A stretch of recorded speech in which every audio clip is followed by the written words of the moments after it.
Igbo nwere nze mmụọ ọzọ biko asị m nke onye chi ya zelu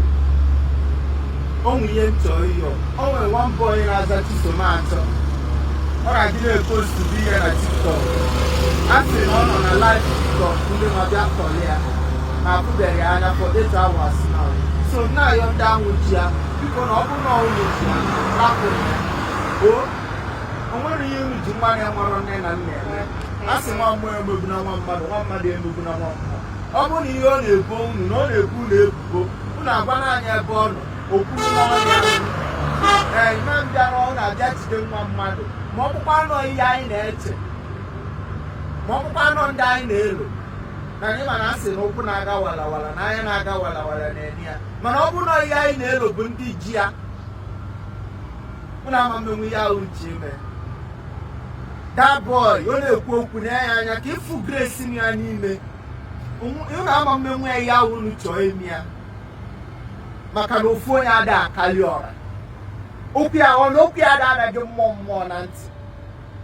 unu ya alapụkwu ya unu ama mmenwu ya ife ahụ ayọ ka nna ayọkwa unu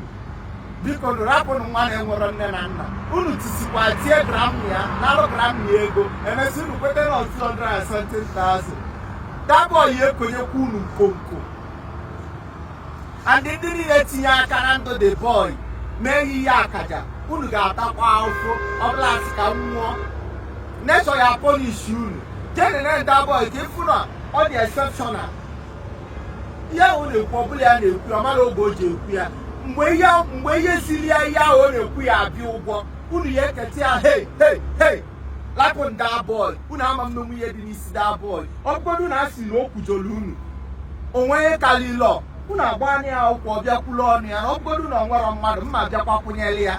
ọkịwọtidi ya unu emegbuzi na nwa ogbenye maka na asị na omegbu nwa ogbenye chere na ị gaghị anwụ ịnwụọ ịmụta nwa ga-eje sapọtụ rapụnụ da bọị unu nwere ike ifili na onwere ihe na-eme saịdị ahụ okwu ahụ apụgo saịdị ahụ ọ dị ụkwụ ahụ apụgoro okwu oyi ahụ na-emekọta aka unu ya ejeje bonite iwe ndị mmadụ rapụgodunu ya maka na m achọrọ ikwubere ihe okwu na ọ ya aka ya mmanụ nnọọ ka anyị na-agagodi na-ene n'ụwa maka na ọsọ Chukwu bụ onye ụka ndị ji ara ya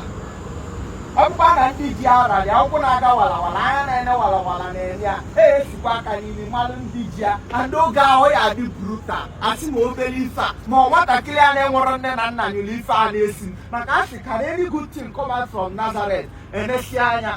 amụọ si na onwere nọ na Nazareth na osu enwere ọnụ piam Jizọs si na Nazareth pụta ịghọtụ ndị ife afọ eneni na mmadụ na onwere ego and ife na-akọntrolu spiritual power nye wee ya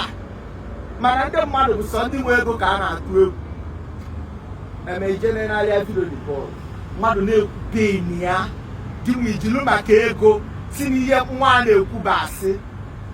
oh my god ekpekwana ka ndị a pọvati fụ eziokwu kpuchie ya lapụkwana ya unu jikwa m